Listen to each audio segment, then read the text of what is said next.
Naka CB650R ka ba at vibration din yung problema mo sa handlebar? Tara, subukan natin gamutin yan.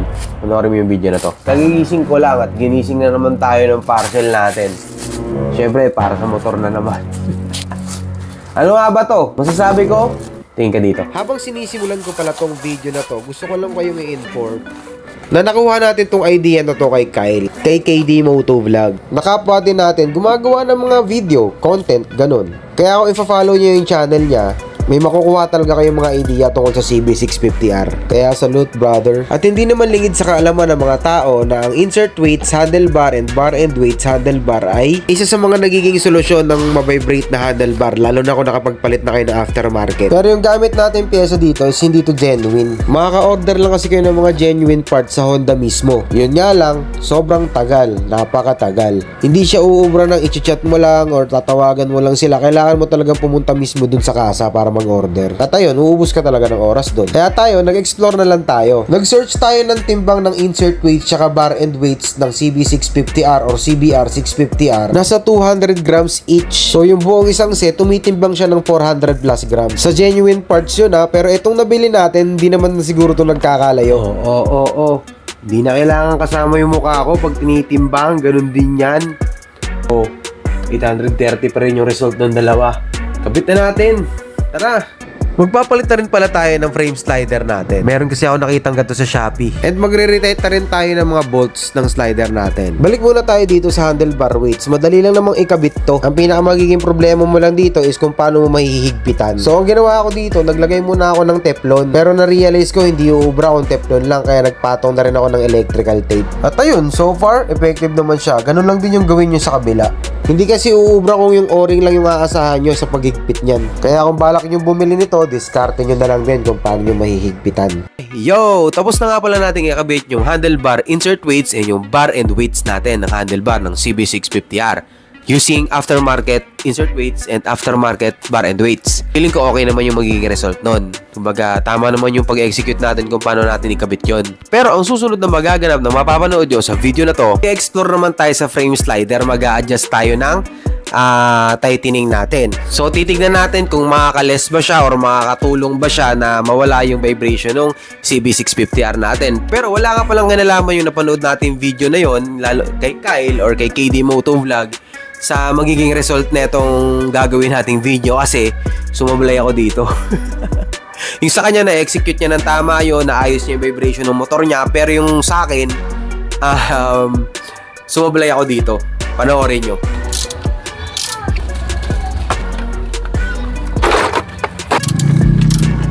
Luwagan muna natin to.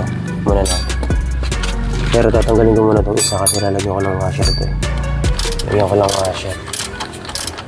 Walang washer. Huwag lang muna. Hindi pa tayo sa kabila. Meron kasing mali sa paghihigpit eh.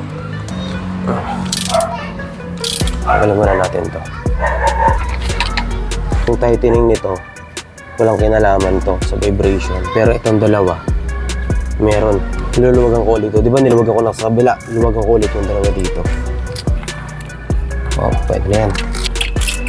So maluwag na sila. Saka na tayo magtutorque. So syempre supply na naman tayo guys. Hindi ko kasi sinunod yung info na nakuha ko sa internet. Since wala naman akong service manual ng motor ko, sa internet na lang ako kumuha ng information sa website ng Honda CB650R at meron din kay ChatGPT.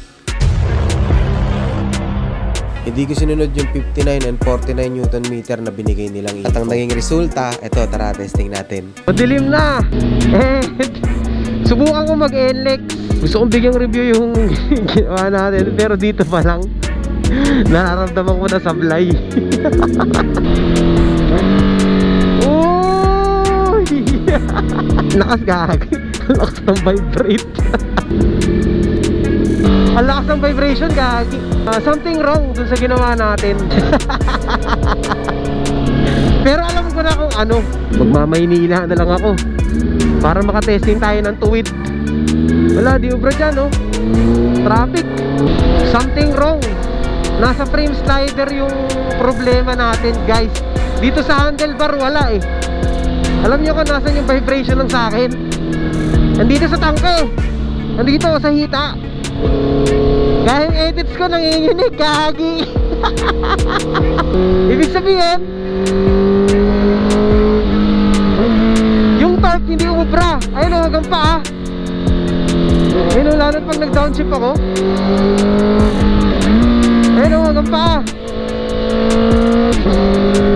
Dito sa handlebar wala masyado eh. Pero dito sa paa, sa yung buong lower body mo, doon ma-vibrate, lalo sa edits. Mali yung torque. Tama yung procedure natin, pero mali yung torque.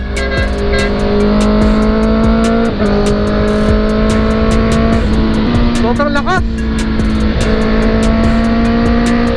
Sobrang lakas. Malakas siya. Ma-vibrate para makakalas yung motor ko. Ayoko na. Okay na yun. Meron na lang akong dalawang option para masolusyonan natin tong problema ko na to.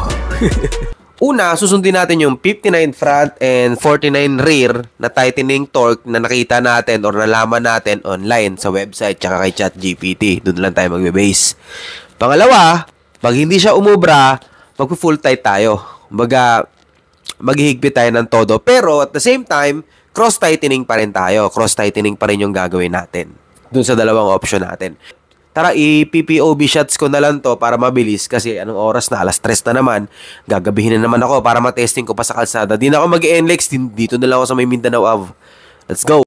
So, sisikapin kung hindi na natin mapahaba tong video na to. Tara na, let's go! Simulan na natin dito sa pagtanggal ng slider kasi kailangan tanggalin yan para ma-access ko yung bolt. Ang unang diskarte ko dito, luluwagan ko muna yung 4 na bolt. Sa pagluluwag, pa-cross pa rin yung ginagawa natin dito. Dahan-dahan lang din para kahit papano hindi mo persa yung pagluluwag natin. At pag naluwagan na natin lahat, doon na tayo magsisimulang mag-torque. So doon na natin susundin yung 59 Nm yung front and 49 yung rear. So simulan muna natin doon sa 59, doon sa front.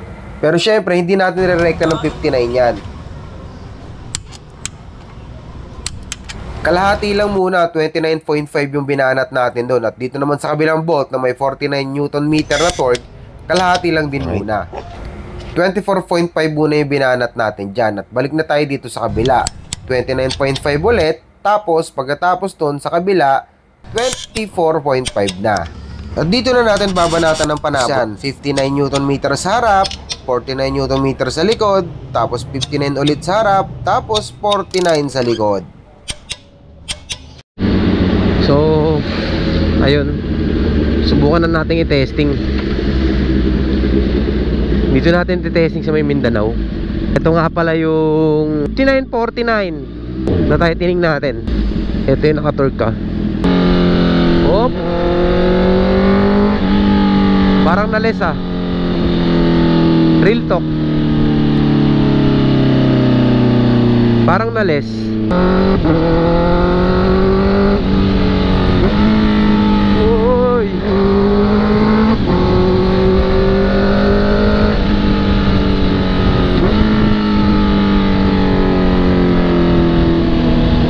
Wala na. Parang meron pa rin. Pero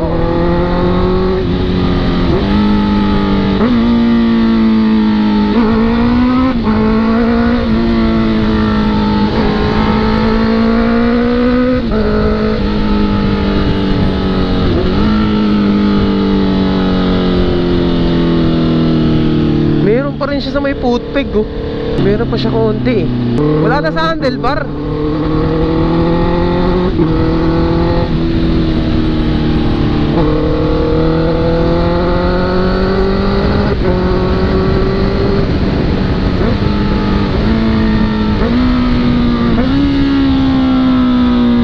Wala na sa handlebar.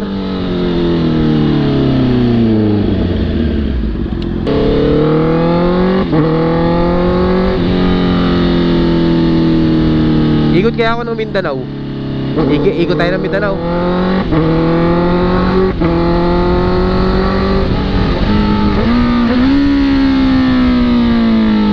Yun, yung ganun bigla ang ano, pag re-reduce ng RPM, normal yun na magbabibrate siya.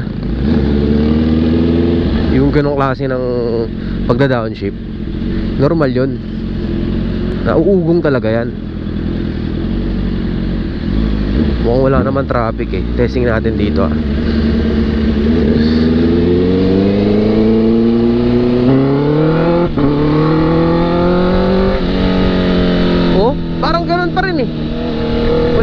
handlebar. Wala na siya sa handlebar. Yung sa may tangke, meron pa rin ng konti pero tolerable na.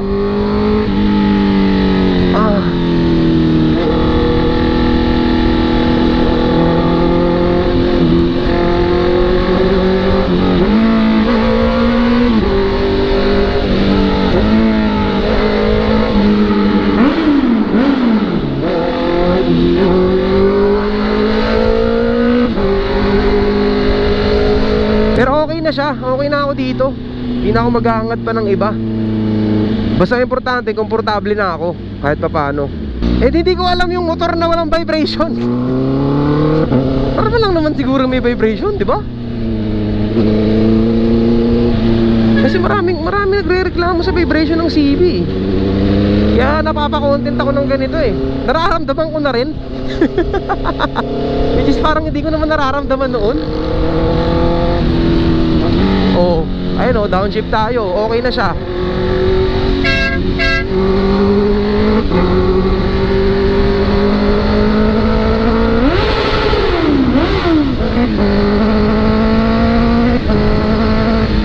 Oh, okay na eh.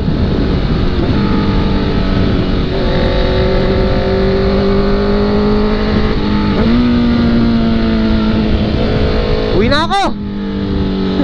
Ayoko na. Ito pala yun, tumabangi, lumuwag. Kakauwi ko lang, ang init. Bago natin ituloy yung video, ipapakita lang ako sa inyo. Ayun o, ayun o, nakita nyo. Hindi yan masarap, tingnan mo. Tingnan mo, sausaw natin sa suka. Hindi yan masarap. Hindi masarap. Tingnan mo, tingnan mo.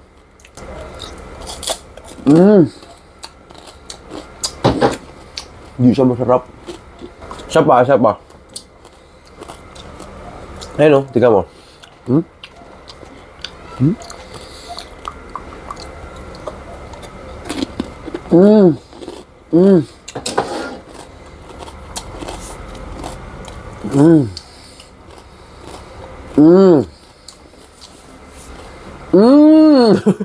Tapos soft drinks.